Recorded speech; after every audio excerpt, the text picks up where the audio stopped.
सिलचर में भव्य नेताजी प्रतिमा का अनावरण 31 अगस्त को।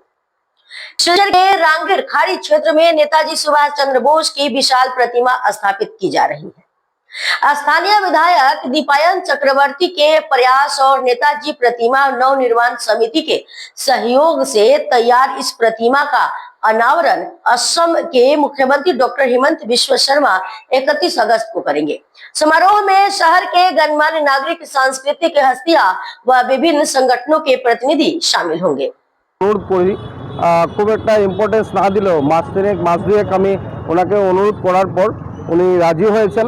তো উনি যেটা বাজেট দিয়েছিলেন সেই বাজেট একটু এক্সিড করে গিয়ে 36,84,হাজার টাকার মূর্তি হয় পেডেস্টাল নিয়ে। এই যে আপনারা পেডেস্টাল দেখতে পাচ্ছেন, সেই পেডেস্টালের উচ্চতা 9 ফুট রয়েছে, মূর্তির উচ্চতা 10 ফুট রয়েছে।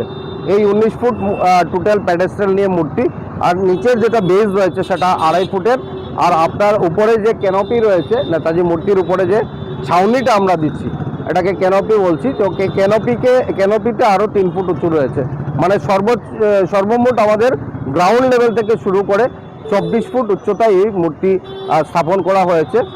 আর তার যেটা কস্টিং আপনাকে বললাম আমি যে 36,84,000, ট্রান্সপোর্টেশন সেটা 3,20,000 টাকার মতো ট্রান্সপোর্টেশন লাগে। যেখানে যারা ইনস্টল করেছেন তারা সেই ব্যাঙ্গালোর থেকে, মহারাষ্ট্র থেকে এসেছেন তারা। তো যারা ইনস্টল করেছেন তাদের নিচেও খরচা গেছে মোটামুটি আরও 1 লাখ টাকা।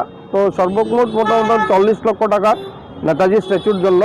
এই যে টাকা, এই টাকা আমরা শিলচরবাসী শ্রদ্ধার সকল জনসাধারণের কন্ট্রিবিউশনে এই মূর্তি বসানো হচ্ছে। আচ্ছা, তো মুখ্যমন্ত্রী মহোদয় কোন সময় আসবেন? আমরা যেটা এই মুহূর্তে সিএমও থেকে প্ল্যানিং পেয়েছি, বিকেল 3টের সময় মুখ্যমন্ত্রী আসবেন। আমাদের একটা ইচ্ছে যে বিকেল 4টার সময় যদি আমরা প্রোগ্রামটা শুরু করতে পারি, তাহলে সন্ধ্যা হতে হতে আপনারা দেখছেন যে এই ফুটপাতের চারদিকে লাইট লাগানো হয়েছে, সুন্দর লাইট এটা আমরা লাগিয়েছি। ফুটপাথটাকে আমরা সুন্দর করার চেষ্টা করেছি, টাইলস লাগানো হয়েছে বা বিভিন্ন এই যে গ্রিলগুলো লাগানো হয়েছে, বা রোটারি আপনারা দেখছেন যে এই বোর্ডগুলো লাগানো হয়েছে, এইচপিএল বোর্ডগুলো, এটার ভিতরে লাইট থাকবে। তো 4:30টার সময় যদি প্রোগ্রাম শুরু হয়, তাহলে প্রোগ্রাম শেষ হতে হতে অন্ধকার হয়ে যাবে। তখন এটার বিউটিফিকেশন কি হয়েছে সেটা যাতে মাননীয় মুখ্যমন্ত্রী বা উপস্থিত জনসাধারণ দেখতে পারেন, তার জন্য আমার ইচ্ছা 4টার সময়, যদি না হয় মাননীয় মুখ্যমন্ত্রীর শিডিউলের উপর সেটা নির্ভর করবে, 3টের সময় হওয়ার সম্ভাবনা রয়েছে।